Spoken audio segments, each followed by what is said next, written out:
B, and we are in our first week material. B207B, we're going to be covering blocks 2 and block 3. In week 1, we will start with block 2, session 5, economic and financial flows in a globalized world. So the title of block 2 is globalization. All right, so let's repeat a little bit and let's recall what you know about globalization. What is globalization? What does it mean?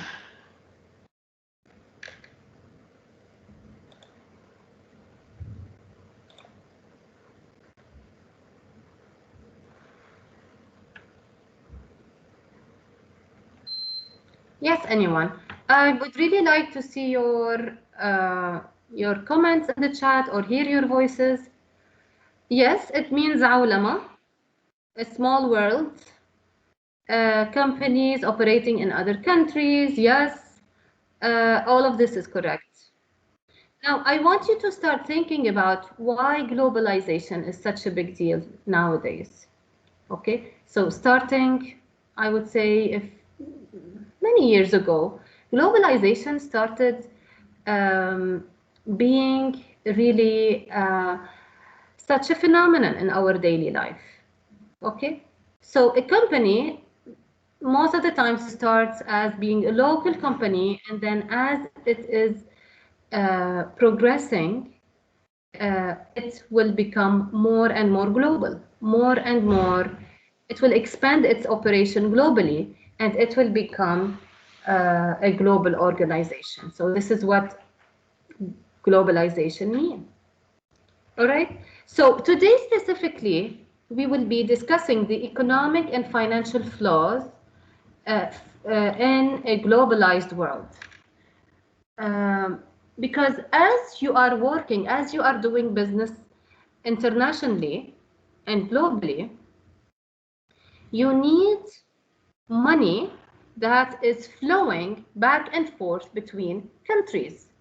Okay, so this is why the title of this session is economic and financial flow. We will see how the economic and financial flow happens in a global setting. So we have what we call the international financial institutions. These financial institutions play a crucial role in the global economic system. So they are very important to help the global economic system work. Okay, so they are established by countries in order to ensure mechanisms for international financial cooperation. Just give me 1 second, I'll be right back. Just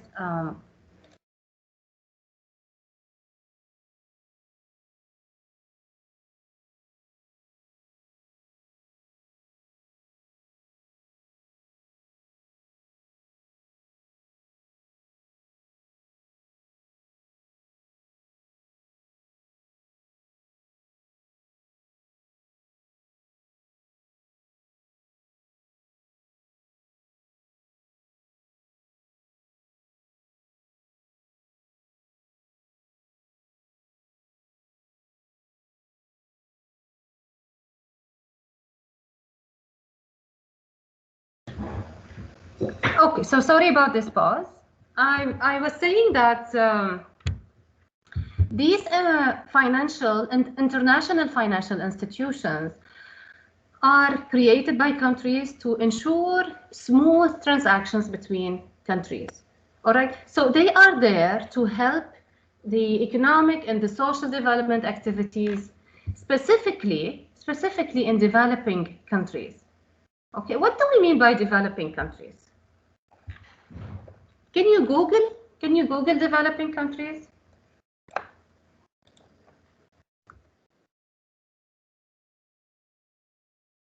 And see what you get.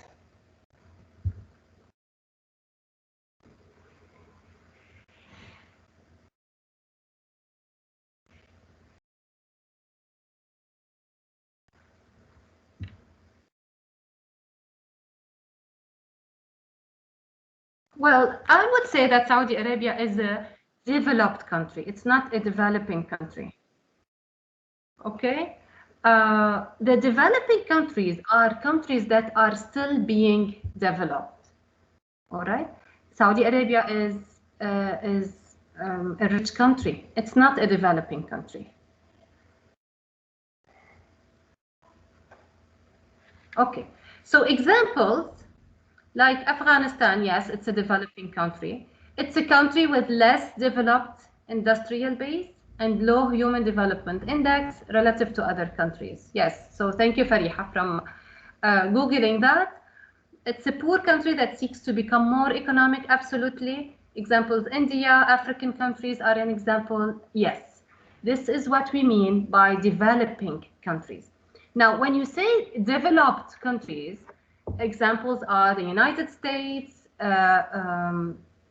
France, for example, Germany, Saudi Arabia is a developed country. UK, absolutely. All right. So these developing countries, they need um, financial institutions to help them operate and have their people do business with other countries. We have the International Monetary Fund, IMF, and the World Bank. So these two key international financial institutions are very crucial for globalization. So the IMF, very quickly, this is their history. It was conceived at the United Nations conference in New Hampshire, United States in July 1944. Okay, so the founding countries, they were looking into building a framework for economic cooperation to avoid a repetition of the competitive devaluation that had contributed to the Great Depression of the 1930s. So what they were looking at in the 1930s, what happened is the devaluation of some countries' currencies. So they said, we don't want this to happen again. We don't want this to repeat. So let's create a financial institution that could ensure that countries do not change the value of their currency with no reason. Okay, because the value of the currency should be changed per market supply and demand.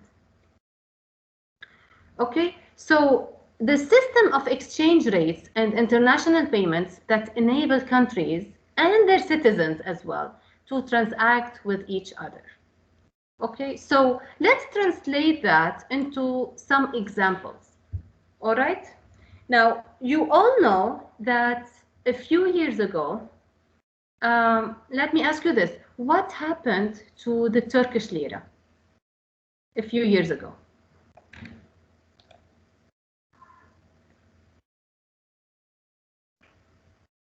Yes, anybody knows? Yes, the value of the Turkish lira dropped. What does it mean to drop? In comparison to what? So the exchange rate of the Turkish lira, as opposed to the US dollars, for example, or to the euro, yes, it changed. Okay, now let's think about what that means in terms of advantages and disadvantages for the Turkish people. Okay, yes, the lira became weaker, right?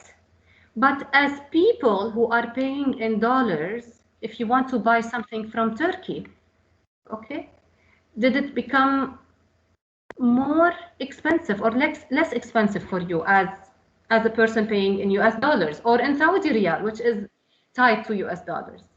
Yes, it became less expensive to you, right? Now, what does this mean?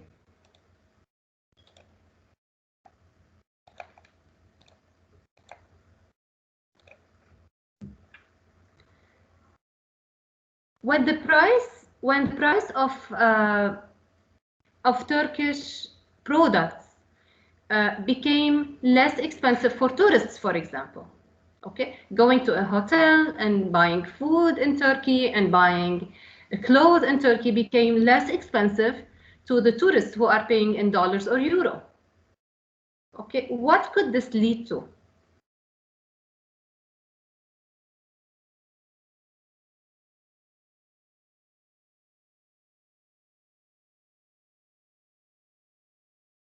Do you think it could lead to a higher demand? And yes, of course, it will lead to higher demand. Okay, so people love to buy cheap things, right? They love to buy less expensive things. So this is the only upside to the devaluation of a currency. Okay, it only makes it makes your products less expensive compared to the other nations. Now here the IMF comes and say, well, we need to regulate that. This is the role of the IMF, the International Monetary Fund. And they say we need to regulate that because we don't want countries to change their currencies up and down for no reason at any time. Of course, sometimes some political or economic or something happens inside the country, just like what happened in Lebanon. The devaluation of the Lebanese lira happened. It's a huge devaluation of the Lebanese lira.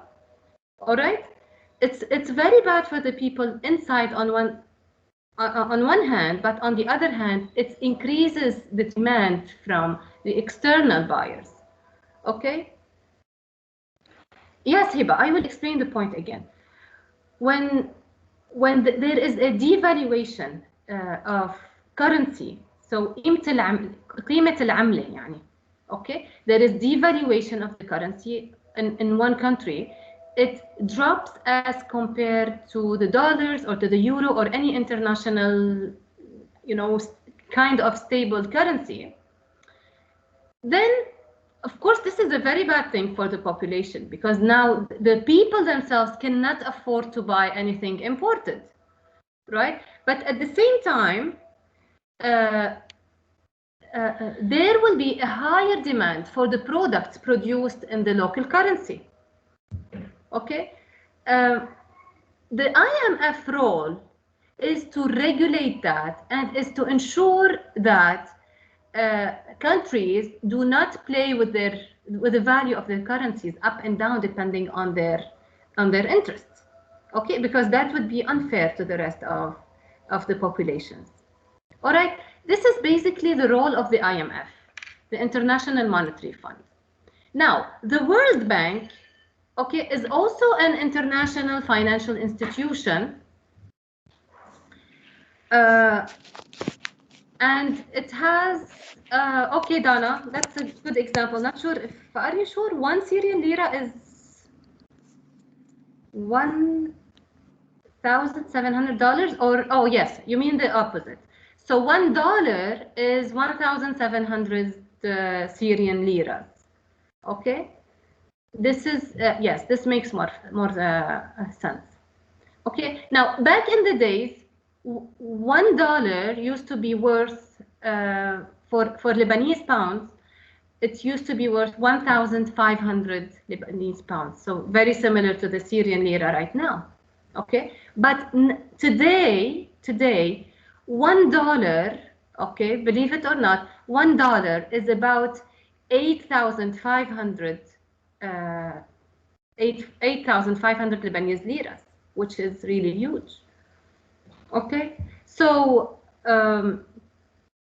luckily in Saudi Arabia we have a very good tie between the Saudi riyal and the US dollar. So the currency in Saudi Arabia is always stable, and this is how it should be and supposed to be. So, you always have this stability in the economy.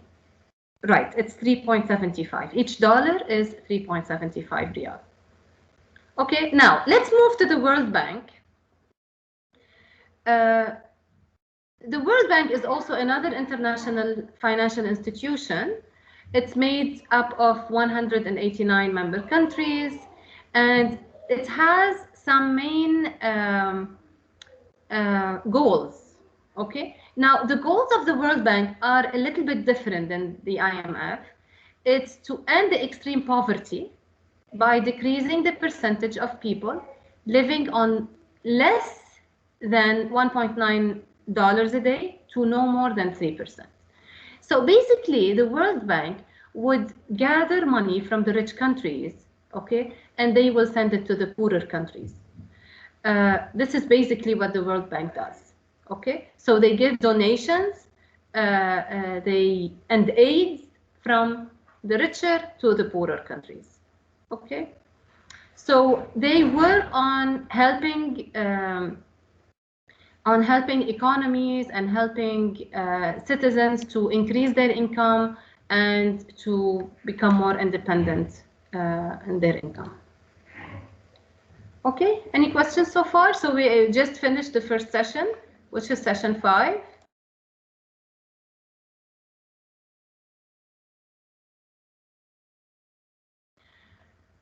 So now we will move to block 2, reading 4, and this is called Economic and Financial Flows in a Globalized World.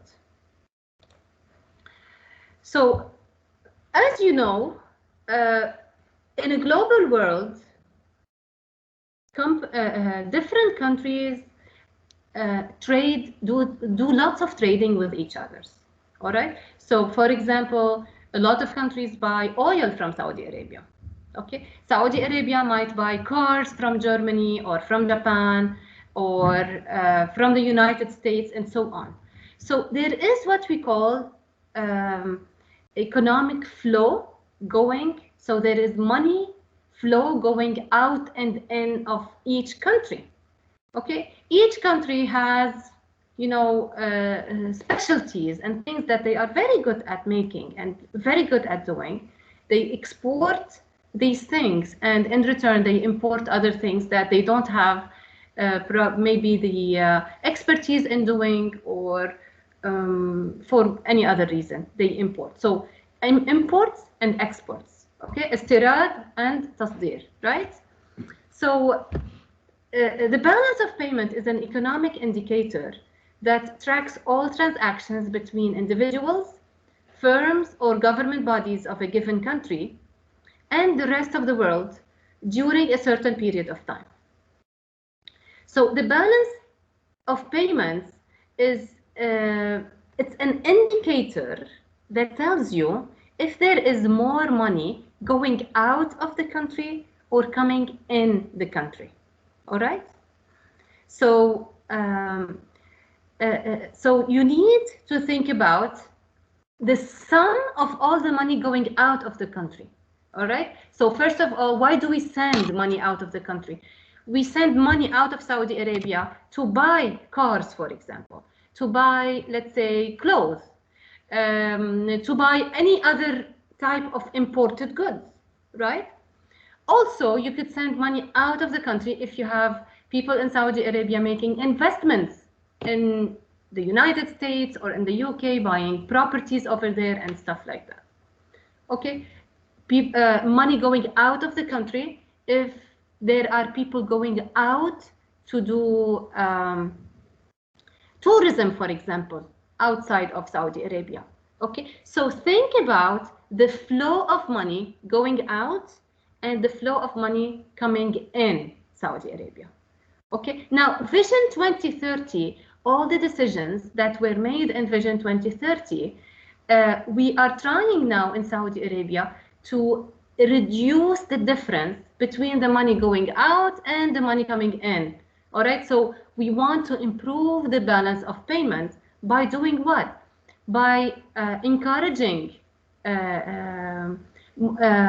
more tourists to come in Saudi Arabia, whether it's for Hajj and Umrah, whether it's for Islamic tourism or other types of tourism.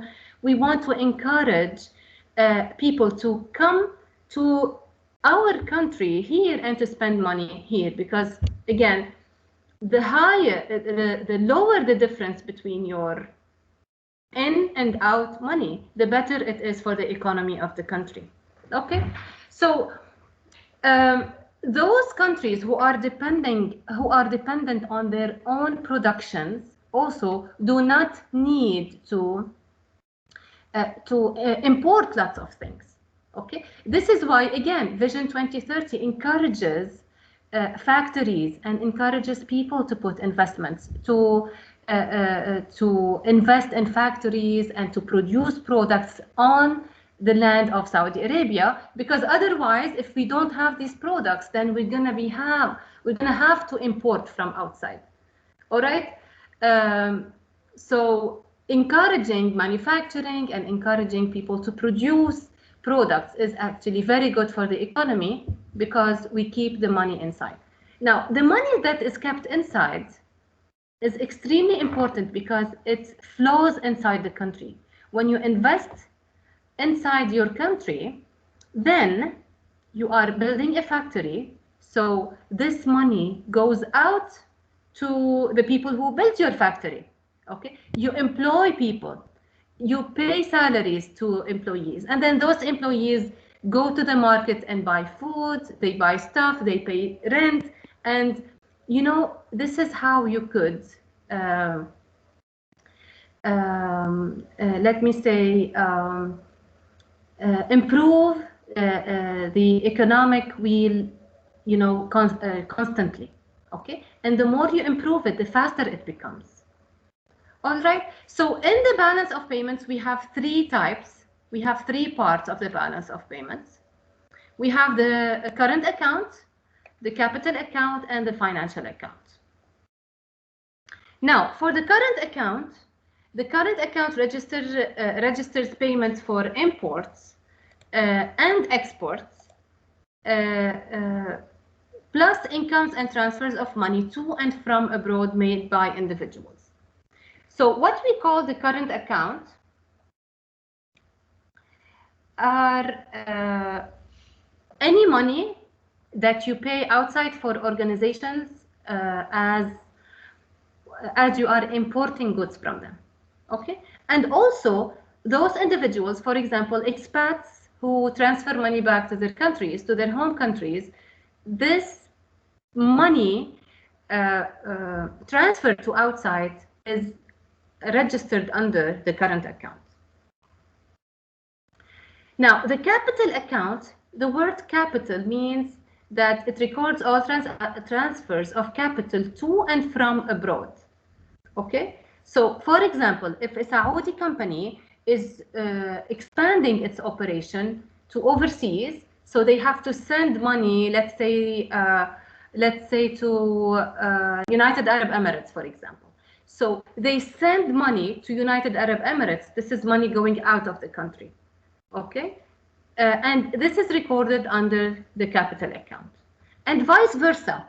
If a German company wants to invest in Saudi Arabia, they want to build a factory in Saudi Arabia, then some investments, some money will come inside the country. And definitely we should encourage this so much because this is money spent inside the country. Okay. Again, these types of transactions are recorded under the capital account. Now, the financial account records financial inflows and also covers claims on or liabilities to non-residents, specifically with regard to financial assets. Okay, so for example, when you buy currencies, commodities, and other financial capital held by monetary authorities. So when you buy stocks, you buy other currencies, all of this comes under financial account. Okay, so a couple of years ago, Saudi Aramco had public stocks for people to buy. All right, so whoever bought stocks for Saudi Aramco, this money would go under the financial account if the money coming from outside of Saudi Arabia. Okay, it's part of the balance of payments. So the whole account must balance. Okay. Yeah, capital account. Let me repeat capital account. For capital, the word capital means رأس المال, right? So when we talk about capital account, we are talking about رؤوس الأموال, okay? Capitals that are being invested from outsiders in Saudi Arabia or vice versa. Okay, so when it's invested from outsiders in Saudi Arabia, this is a plus. Okay, it's money coming in, it's money being received inside the country. Okay, when it's the other way around, when it's a Saudi company wanting to invest outside, then this is a minus. It's money going from Saudi Arabia outside to, let's say, United Arab Emirates or United States or UK or whatever. Okay? This is what the capital account. So here, it's the same concept. Plus, money coming in is a plus, money going out is a minus. But we have three categories for them. Okay, so you need to understand each transaction, where does it belong to which category. So the whole account must balance. So ideally, your account must balance, pluses or minuses, just as it would for a financial statement. Now, any difference will be just like you put a profit and a loss for your business on your income statement, it's kind of similar. So if the money coming in the country is more than the money going out, then you have a surplus, right? We call it fa'id in Arabic. If you have a surplus, that's great, it's excellent, and you can use this surplus, this extra money, to do lots of projects and to improve the quality of life of the people. Now, if you have deficit, ajiz, okay? If you have a deficit, then of course you need to find solutions and watch the budget and take certain measures in order to reduce your deficit. Okay? So the balance of payment can help us. Why are we doing that? Because the balance of payment can help us compare ourselves as nations, compare ourselves and see our comparative position as opposed to other countries.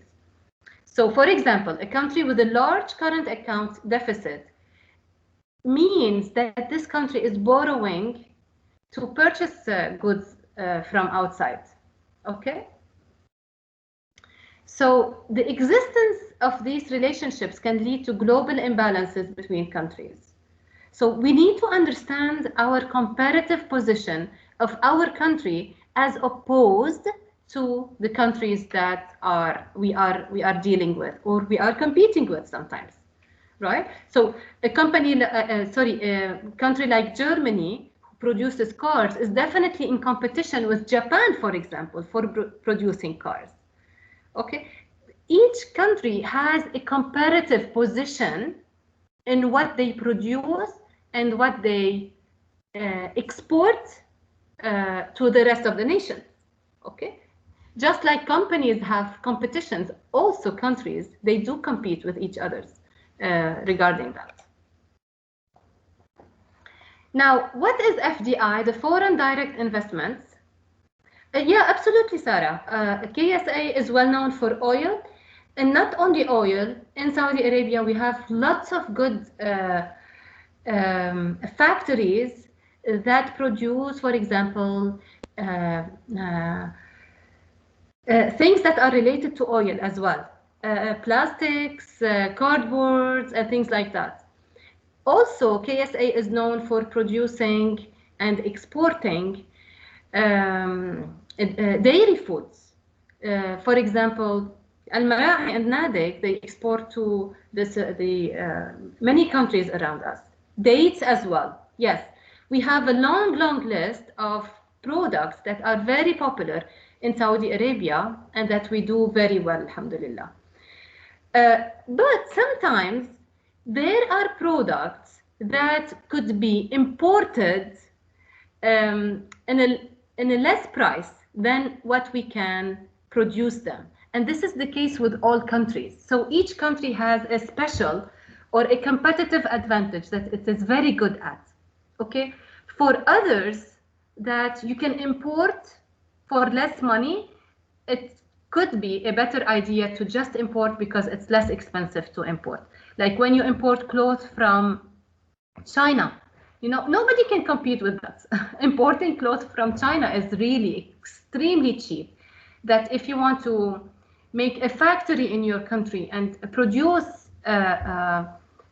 clothes in your country, the same type of clothes, you cannot compete with that. Okay, what you can do is produce a special type of product that is different than the Chinese style, for example. And this is when you want to differentiate yourself, differentiate your products, just like you do in a regular market with companies. You want to differentiate yourself with the quality, the brand, and so on. Okay. Okay. Okay, Yasser, no worries. No worries. I hope they get well soon. Okay, you can leave at any time. Okay, so this is the foreign direct investments, is when you invest in other countries because this other country has an attractive market and lots of profits to be made from this other country. Now, the Tommy Hilfiger Corporation is a great example for a multinational corporation. Tommy Hilfiger is headquartered in Hong Kong. It's incorporated in the British Virgin Islands. It's listed in the New York Stock Exchange. It's owned by international investors. You know, it does business all over the place. It produces in Mexico and Asia. It sells its products globally in Europe, North America, Middle East, everywhere in the world. So this is a great example, okay, for us as a multinational corporation. Okay, so this is week one. We just finished week one. Let me know if you have any questions regarding this this session before we close week one.